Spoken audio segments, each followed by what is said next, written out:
दर्शकों से मेरा आग्रह होगा कि इस कहानी को गौर से सुनें, क्योंकि यह जंगल राज शुरू होने के आरंभिक वर्ष हैं। बिहार में 1990 में लालू प्रसाद की सरकार बन चुकी थी, 91 में लोकसभा का चुनाव हो रहा था। तो यह कैसे स्थिति थी, राजनीतिक परिस्थिति कैसी थी, अपराधी कैसे निरंकुश हो रहे थे और समाज में कैसे कैसे चेहरे आ रहे थे, उसकी चर्चा हम कर रहे हैं। 1990 के बिहार विधानसभा चुनाव के समय तत्कालीन प्रधानमंत्री विश्वनाथ प्रताप सिंह ने कहा था कि मैं इस बार बिहार में चुनाव प्रचार करने नहीं जाऊंगा, क्योंकि इस बार बिहार में आपराधिक पृष्ठभूमि के लोगों को टिकट दिया गया है। ये 1990 में विश्वनाथ प्रताप सिंह ने कहा था कि हमारी पार्टी ने बिहार में आपराधिक पृष्ठभूमि के लोगों को टिकट दे दिया है, इसलिए मैं प्रचार करने नहीं जाऊंगा, और वो प्रचार करने नहीं आए थे। नमस्कार, एक बार फिर से आपका जनता चौक लाइव में हार्दिक स्वागत है। हम लोग एक बार फिर से विवेश त्रिवेदी के साथ बैठे हैं और चुनावी चर्चा के विषय में बात करने के लिए हम लोग चर्चा कर रहे थे सम्राट अशोक के बारे में। क्षमा करेंगे, ये सम्राट अशोक नहीं है, ये अशोक सम्राट हैं। उनके बारे में हम लोग बात कर रहे थे। तो विवेश जी, ये बताइए कि उन्होंने उस वक्त कौन सी पर्चे को जारी किया था और गली मोहल्ले में जिससे इतना दहशत फैल चुका था? जी हाँ, मैं अपने दर्शकों को थोड़ा याद दिला दूं कि हम लोगों ने एक शुरू किया है विवेश त्रिवेदी की चुनावी डायरी। समय समय पर जो चुनाव हुए हैं बिहार में, लोकसभा के और विधानसभा के, उन चुनावों से संबंधित रोचक किस्से जो है, रोमांचक किस्से हैं, हम अपने दर्शकों के बीच लेकर के आ रहे हैं। इसका नाम हम लोगों ने दिया है विवेश त्रिवेदी की चुनावी डायरी। हम लोग उस दिन शुरू किए थे 1991 के मुजफ्फरपुर लोकसभा चुनाव के बारे में, और उसमें mafia don, underworld don Ashok Samrat ने एक पर्चा जारी किया था। वो पर्चा न सिर्फ जारी किया था बल्कि वो मोहल्ले में घूमे भी थे, और जब मोहल्ले में घूमे तो उसके बाद क्या प्रभाव हुआ वो भी मैं बताऊंगा। लेकिन उससे पहले मैं बताऊं कि पर्चा का उद्देश्य क्या था। दर्शकों से मेरा आग्रह होगा कि इस कहानी को गौर से सुनें, क्योंकि यह जंगल राज शुरू होने के आरंभिक वर्ष हैं।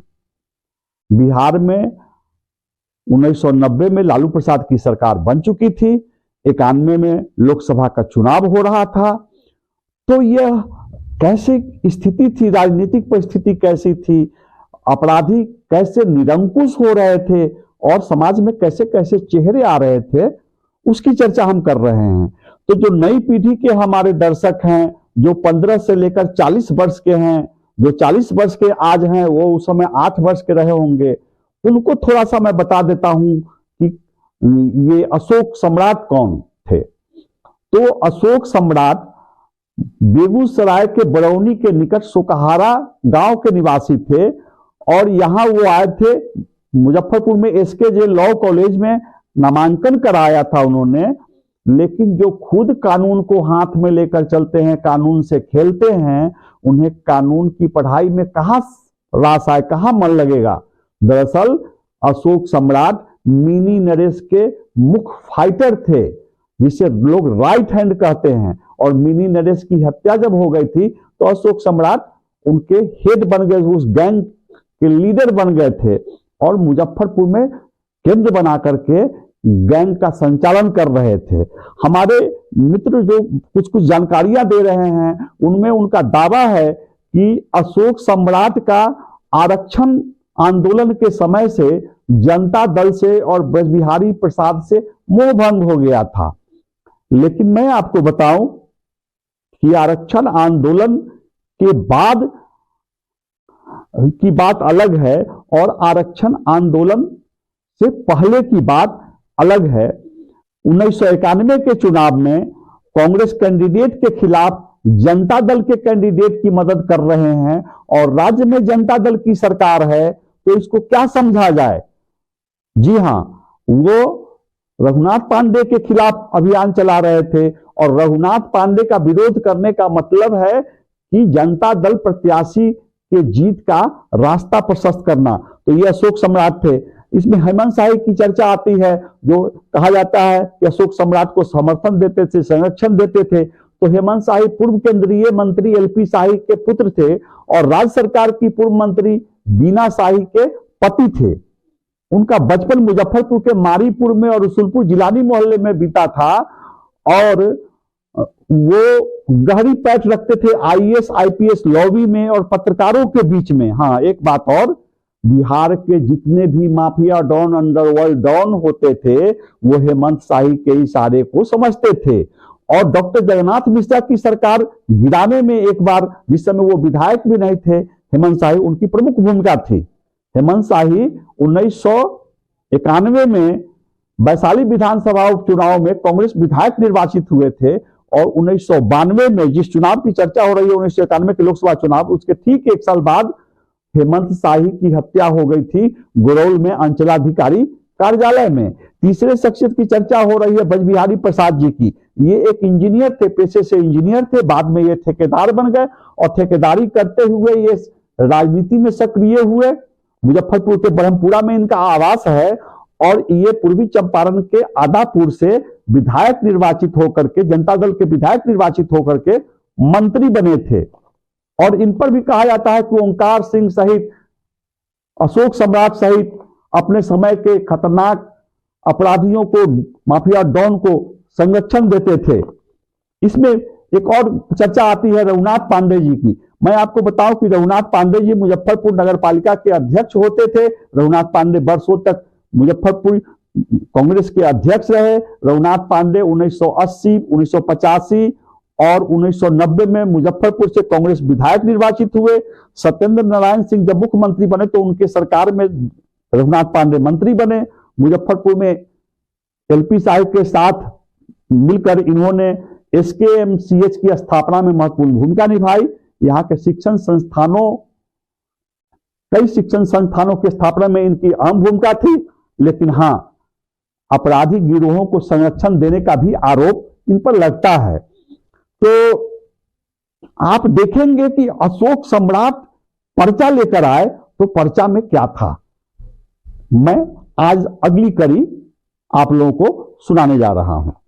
कोई भी कैंडिडेट अकेले चुनाव नहीं लड़ता है, उसके पास 100, 200, 2000 एक्टिव लोग होते हैं। उन एक्टिव लोगों में दहशत पैदा करना कि आप इश्क कीजिएगा फिर भी मारे जाइएगा, वोट डालिएगा फिर भी मारे जाइएगा, वोट नहीं डालिएगा फिर भी मारे जाइएगा और ऐसे राजनेता का साथ दीजिएगा तो भी मारिएगा। तो इनका सीधा उद्देश्य था आतंकित करना। और आतंकित करने की जो भाषा थी, जिस पर मैं अपने दर्शकों को बताऊं कि इसमें एक तरफ ये भी लिखा जा रहा है कि आप जाइए वोट डालने और दूसरी तरफ ये भी लिखा जा रहा है कि वोट डालिएगा तो मारे जाइएगा। इसमें वोट डालने के लिए कहा जा रहा है, लेकिन शर्त के साथ। वोट डालने की गारंटी आपको मिलेगी लेकिन शर्त के साथ। तो इसमें कैसी शर्तें थी ये मैं आज दर्शकों को बताता हूं। इसमें लिखा हुआ है, हम आपको ये आश्वासन जरूर दे सकते हैं कि कोई भी गुंडा मुजफ्फरपुर शहर में इस बार आपको वोट देने से नहीं रोक सकता है। मगर एक शर्त है, कृपया इस बार अपना ईमान न बेचें।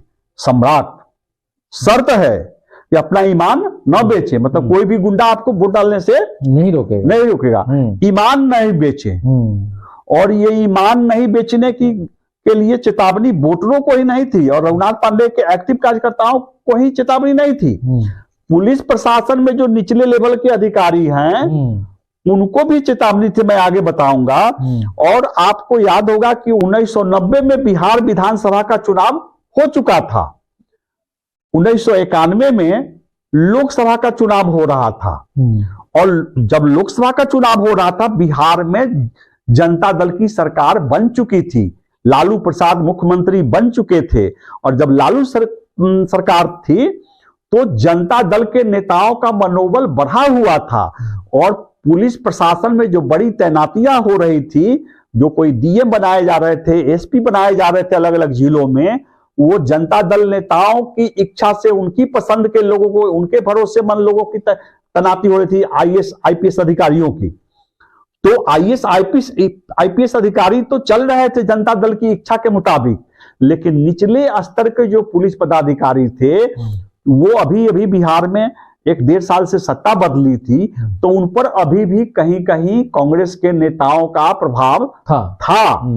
तो उनको भी इसमें चेतावनी दी गई है और लोगों को बताया गया है कि अब राज बदल गया हुआ है, अब डीएम और एसपी आपको मदद करेंगे।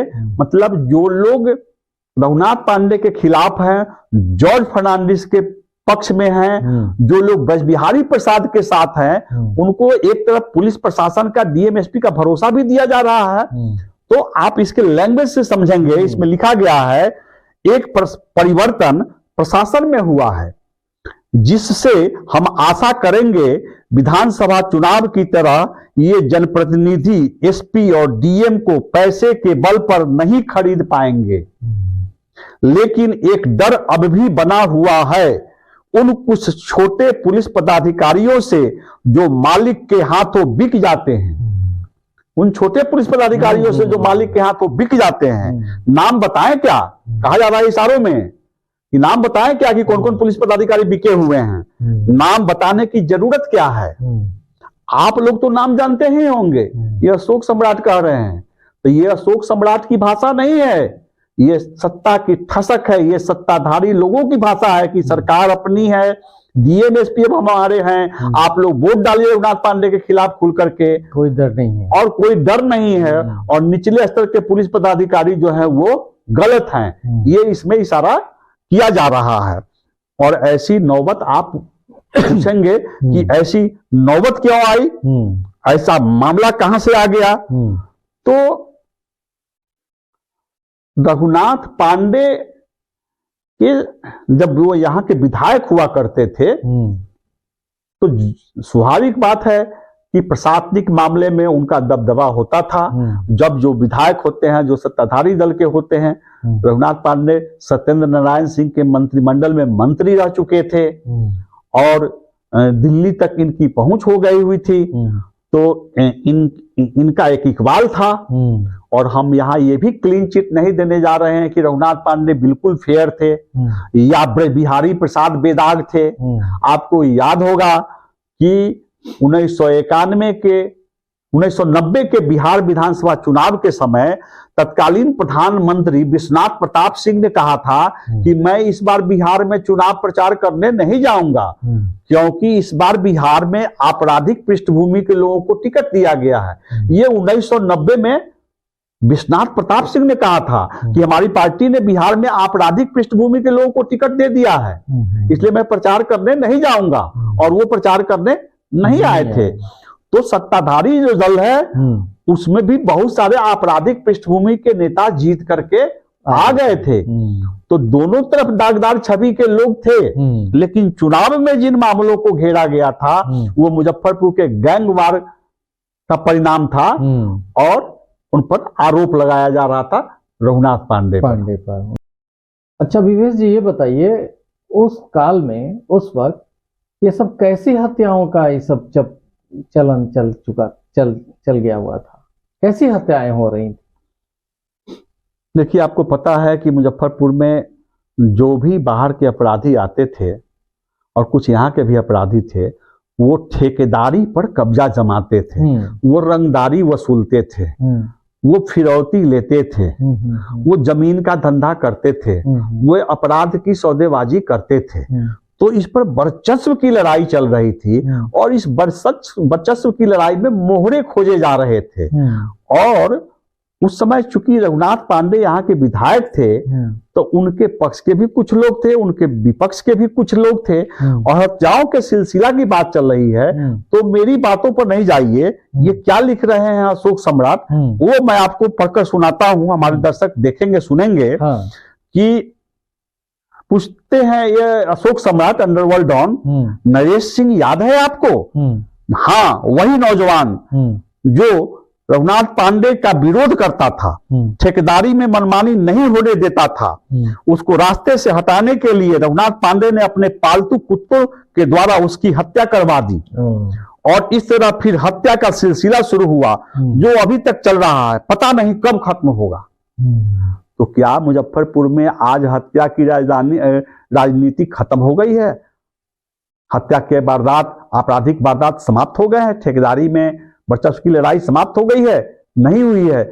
उस समय के बारे में दिया जा रहा है। ये जिस नरेश की बात हो रही है, ये मिनी नरेश है। मिनी नरेश की हत्या बिहार विश्वविद्यालय के हॉस्टल PG3 में छत पर कर दी गई थी, सरस्वती पूजा के दिन कर दी गई थी।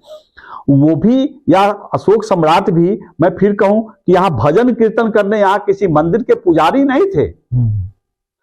ये लोग भी वर्चस्व की लड़ाई में, ठेकेदारी में, रंगदारी में वर्चस्व कायम करने के लिए लड़ रहे थे। तो उस समय की स्थिति ऐसी थी कि मुन्ना तिवारी की हम लोग चर्चा कर रहे थे। मुन्ना तिवारी को संरक्षण प्राप्त था अशोक सम्राट का। अशोक सम्राट को संरक्षण प्राप्त था बड़ी बिहारी प्रसाद का।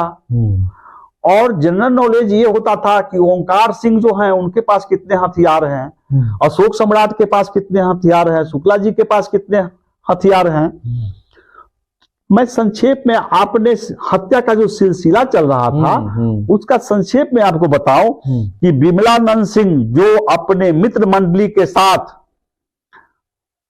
उनके हर आदेश का पालन करता था, उसकी हत्या इसलिए करवा दी गई कि वो एक दूसरे बुद्धिमान भूमिहार युवा नेता मुन्ना तिवारी के कृषि बाजार का चुनाव में साथ दिया और जीता। वो जीत गया, मतलब कृषि बाजार समिति के चुनाव में मुन्ना तिवारी जीत गए थे और विमलानंद सिंह साथ दिए थे, इसलिए विमलानंद सिंह की हत्या कर दी गई।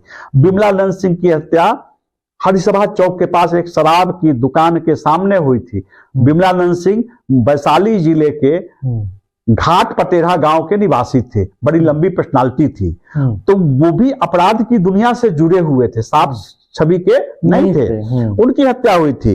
तो चूंकि विमलानंद सिंह सम्राट कैंप के थे और दूसरे कैंप द्वारा हत्या की गई, तो इसको नाम इसमें रघुनाथ पांडे जी का यहाँ पर घसीट दिया गया। पूरा शहर जानता है कि विमलानंद सिंह की हत्या किससे हुई थी। विमलानंद सिंह, ठीक है, शुक्ला बंधुओं के निशाने पर। तो इसमें उस मामले को उठाया गया है। फिर एक और आपको बताते हैं, अखिलेश तिवारी उस फुलटन तिवारी का कसूर यह था कि वो भी उस युवा उदीयमान नेता एवं विमल का मित्र था। युवा उदीयमान नेता कौन? तो मुन्ना तिवारी। मैं मुन्ना तिवारी को अपराधी नहीं बताता हूं, लेकिन हाँ, मुन्ना तिवारी का आपराधिक पृष्ठभूमि के लोगों के साथ उठना बैठना था, संरक्षण था। तो ये लिख रहे हैं कि शेरपुर गांव के थे ये अखिलेश तिवारी, उस फुलटन तिवारी बुलेट से चलते थे, बड़ी लंबी और बड़ी हैंडसम पर्सनालिटी थी और वो भी ठेकेदार थे। और चूंकि ये विमलानंद के मित्र थे, इसलिए दोनों मित्रों की हत्या की गई थी।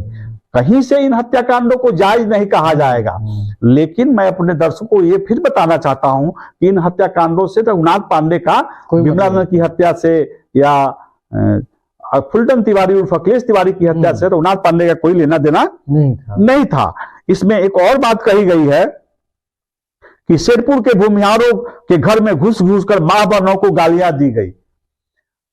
शेरपुर जो हमारा गांव है, वहीं के रहने वाले थे अखिलेश तिवारी और फुलटन तिवारी। तो वो कई दिनों से निशाने पर थे और उनका पीछा किया जा रहा था। विरोधी कैंप दिन रात सादी वर्दी में घूमते रहता था कि फुलटन तिवारी कहीं से नजर पड़ जाए, उन पर फायरिंग की जाए। तो उस दौरान पता चलता था कि विमलानंद के मित्र फुलटन तिवारी यहां छुपे हुए हैं, तो उनकी तलाशी लेने के लिए जो हमलावर है कहीं कहीं घुस जाते थे। तो उसका जिक्र किया गया है। इसमें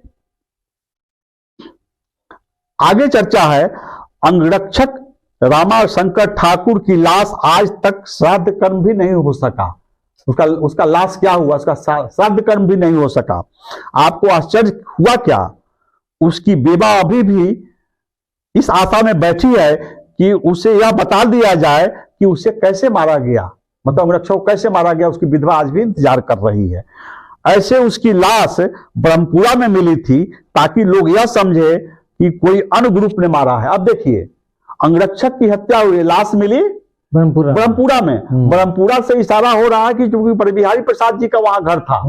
तो इनका आरोप है, अशोक सम्राट का आरोप है कि लाश वहां इसलिए रख दिया गया ताकि दूसरे ग्रुप पर, लेकिन मारे रघुनाथ पांडे। हाँ, ये आरोप लगा रहे हैं। लेकिन कोई अपने अंगरक्षक को क्यों मारेगा? और इनके अंगरक्षक की लाश वहां मिली है। अगर रघुनाथ पांडे मारेंगे तो अंगरक्षक की लाश वहां क्यों रखने जाएंगे, अपने अपने विरोधी के पास क्यों रखने जाएंगे। लेकिन फिर वही ये राजनीति है, फंसाने की राजनीति है। तो अंडरवर्ल्ड माफिया अशोक सम्राट के बहुचर्चित पर्चा पर आप मेरा ये दूसरा एपिसोड सुन रहे थे। जी हाँ, विभेश त्रिवेदी की चुनावी डायरी का ये दूसरा एपिसोड था। इसमें मैंने आपको बताया कि किस तरह से हत्याओं का सिलसिला चल पड़ा था। आप देखते रहिए विभेश त्रिवेदी की चुनावी डायरी। मैं तीसरे पार्ट में आपको बताऊंगा कि शहर में मुजफ्फरपुर में किस तरह से, मुजफ्फरपुर से लेकर राजधानी पटना तक किस तरह से व्यवसायियों का, इंजीनियर का, आम लोगों का अपहरण हो रहा था और फिरौती के लिए अपहरण हो रहा था। उसमें बहुत सारे कांडों का इसमें खुलासा किया गया है। मैं अगले एपिसोड में उसको लेकर आ रहा हूं। तब तक आपसे निवेदन है कि आप मेरे इस वीडियो को लाइक करें, मेरे चैनल जनता चौक लाइव को सब्सक्राइब करें, अपने मित्रों को भी बताएं। आप जितना अधिक सब्सक्राइब करेंगे मेरा मनोबल बढ़ेगा और हम आपसे फिर आग्रह करेंगे कि आपके पास भी ऐसी बहुत सारी सूचनाएं होंगी, उस समय की घटनाओं की जानकारी होगी। आप मेरा मार्गदर्शन करें। आप मेरे मोबाइल नंबर पर मुझे बता सकते हैं, आप यूट्यूब चैनल के कमेंट बॉक्स में भी जाकर बता सकते हैं। तो तब तक के लिए हमें इजाजत दीजिए। नमस्कार। नमस्कार।